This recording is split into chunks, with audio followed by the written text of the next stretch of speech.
બસ machine ચાલુ થાય એની રાહ જોઉં છું. પછી અહીંથી રોડ લઈને ઉપર મશીનથી અને સ્કીથી નીચે.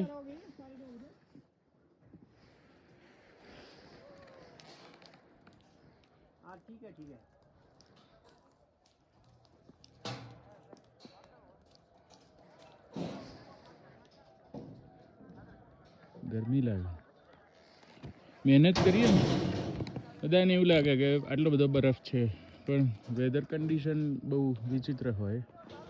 અત્યારે તો સની ડે છે મસ્ત, હા, પણ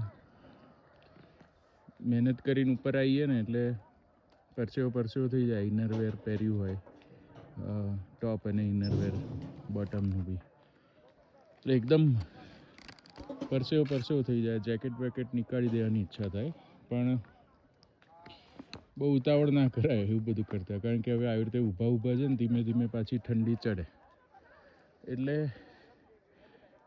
થોડી જોડતોડ ચલાવવી પડે. અને થોડા હેન્ડ ગ્લોવ્સ ને બધું પોકેટમાં રાખવું પડે. પોકેટ જે સ્કી બોટમ છે એનું પોકેટ, એનું વધારે પોકેટ હોય અને બધું કન્ડિશન્સ હોય.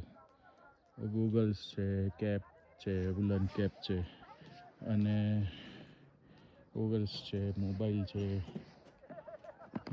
થોડા પૈસા છે, ટિકિટ છે, બધું ખિસ્સામાં હોય. કમ્ફર્ટેબલ રહેવું પડે. જેમ ઇટ્સ અ સ્પોર્ટ્સ ને, તો ક્રિકેટ રમવા જઈએ તો આપણે એના રેગ્યુલર કપડાં પહેરતા હોઈએ, એના શૂઝ હોય. તો એનું એકચ્યુઅલી તો આ બધું ઘડીએ એ લોકો પાસેથી રેન્ટ પર લેવું બહુ ઇન્ટરેસ્ટિંગ ના હોય. એમ આપણે ક્રિકેટ રમવા જઈએ તો બેટ આપણું લઈ જઈએ ને, કેમ એ ખબર હોય એની બ્લેડ શું છે, સ્ટ્રોક કેવો છે, ગ્રીપ કેવી છે, એનું વેટ કેવું છે, આપણને ફાવે છે એવું છે. એટલે આમાં બી એવું હોય કે ખરીદીએ તો, એટલે રેગ્યુલર કરીએ તો મજા આવે. જેકેટ છે, પેન્ટ છે, અને સનગ્લાસ છે, બધું.